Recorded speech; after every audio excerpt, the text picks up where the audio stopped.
بسم اللہ الرحمن الرحیم۔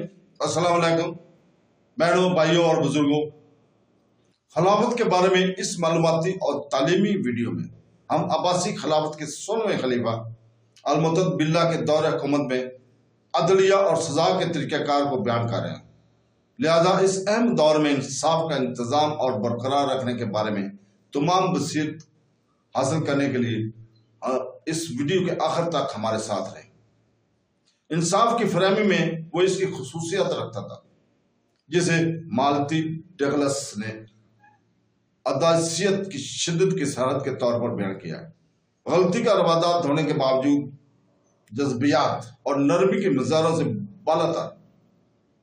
جب اس کا غصہ بھڑکا تو اس نے انتہائی ذہین طریقوں سے اذیتیں دی اور اپنے محل کے نتیجے نیچے خصوصی طور ٹارچر سیل بنائے۔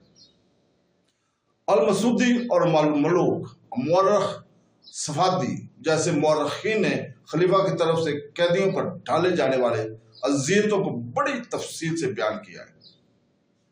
نیز بغداد میں انہیں عوامی طور پر ذیل کر کے ان کی مثال بنانے کے اس کے طرز عمل کو بھی بیان کیا گیا۔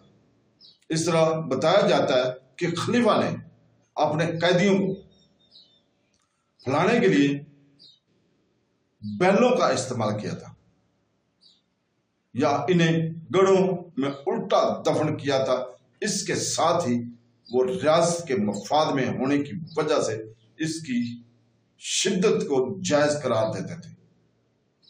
مالاتی ڈگلس کا کہنا ہے کہ جب الصفادی نے المعتد کا موازنہ عباسی ریاست کے بانی سے کیا اور اسے الصفا ثانی کہا تو یہ نہ صرف اس کے خلافت کی بحالی پر زور دیتا تھا بلکہ یہ ایک براہ راست بات بھی تھی۔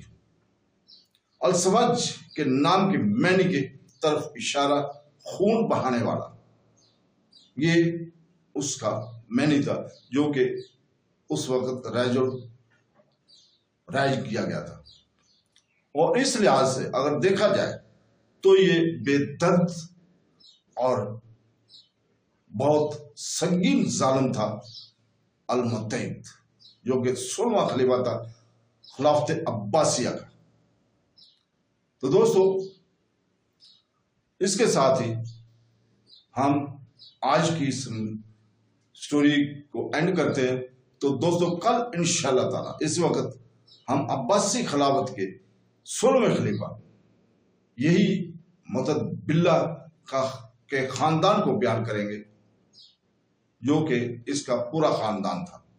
تو دوستو، اللہ تعالی ہمیں قرآن پڑھنے، تفسیر پڑھنے اور اس کو سمجھنے اور اس کے ساتھ ساتھ ہمیں اپنی تاریخ اسلام کی تعلیم حاصل کرنے کی توفیق عطا فرمائے۔ آمین ثم آمین۔ اللہ حافظ۔